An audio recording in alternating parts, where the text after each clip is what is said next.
एकम सत्यम विप्रा बहुता वदन्ति। एक ही सत्य को अलग अलग विद्वान बताते हैं। साधक और साध्य के बीच साधना है। साधना एक मार्ग है। जीवन में हमारी आस्था है और यही हमारी सनातन संस्कृति है। अपनी आस्था को सजो कर रखिए, इसका मूल्यांकन करिए, विचलित मत होइए। सत्य के प्रकाश में अपनी परंपराओं को देखिए। अपने पुरखों के बताए गए मार्ग का अनुसरण करने से ही हमारा जीवन स्वस्थ और सुखी हो सकता है।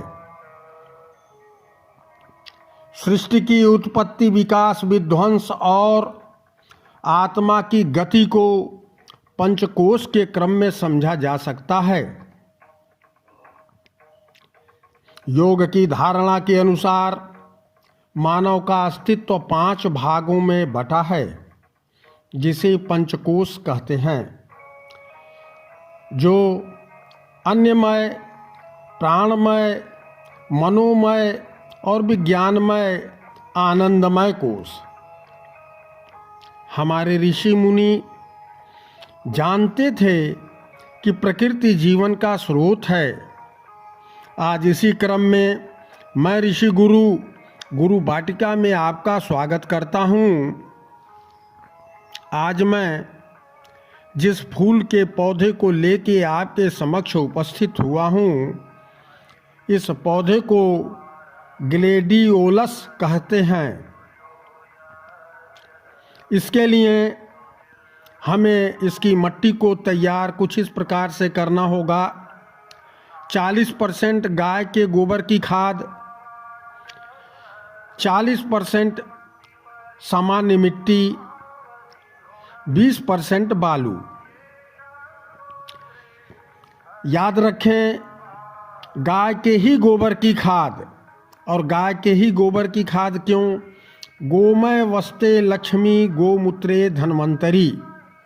चूँकि विषय आया है, इसलिए बताना चाहूँगा कि गाय की गोबर गर्मी के दिनों में ठंडक देती है और सर्दी के दिनों में गर्म देती है, नीचे गर्म रहता है। प्रमाण के तौर पर पूर्व के समयों में ही हम अपने घरों को गाय के गोबर से लीपा करते थे। और आज भी जब द्विज लोग गौरी गणेश की पूजा करते हैं तो गाय के गोबर से ही गौरी गणेश का निर्माण करते हैं। गाय के गोबर से नकारात्मक ऊर्जा नहीं आती, यानी बैड बैक्टीरिया खत्म हो जाती है। गाय के गोबर से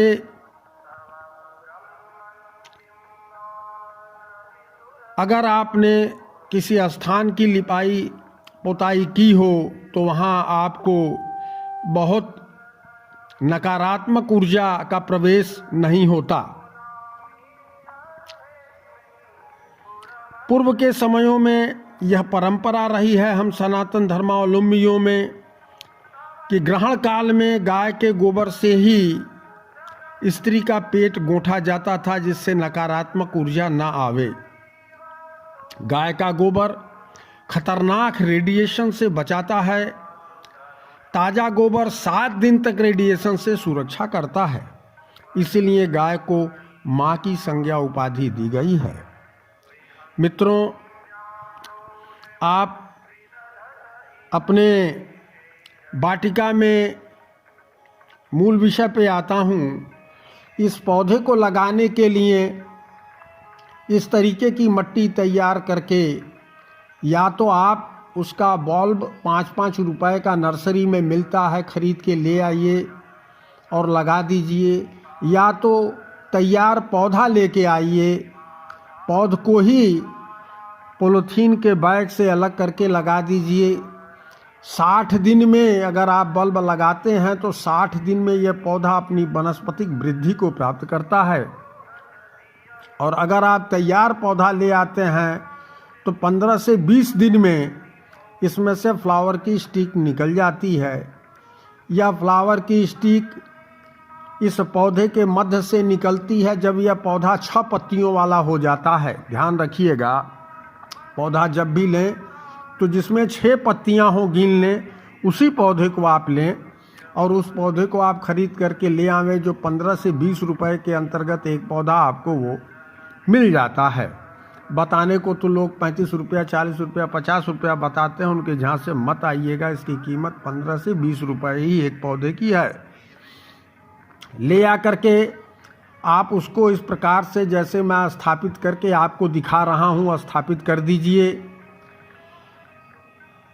15 से 20 दिनों के बाद इसके मध्य से एक स्टिक निकलेगी और वो पूरी स्टिक फूलों से भर जाएगी और ये फूल महीनों महीनों तक आपके गमलों में आपकी बगिया की शोभा बढ़ाएंगे।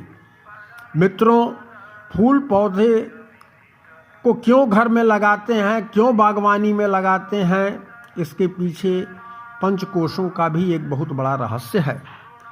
इससे हमारा आनंदमय कोश की वृद्धि होती है, हमारे भीतर मन को शांति प्रदान करते हैं, मनोहर लगते हैं, देखने में अच्छे लगते हैं और इनसे अच्छी ऊर्जाएं भी निकलती हैं। इसीलिए हर मंदिरों में, हर देवी देवताओं के लिए, यहाँ किसी भी धर्म में आप देखें, फूल का बड़ा ही महत्व है, सुगंध का बड़ा ही महत्व है, नैवेद्य इत्यादि का बड़ा महत्व है। अतः आप इसको अपने घर की बगिया में लगाएं, आपकी बगिया में 4 चांद लग जाएगा और आपका मन भी प्रसन्न होगा। आपको अगले वीडियो तक के लिए नमस्कार।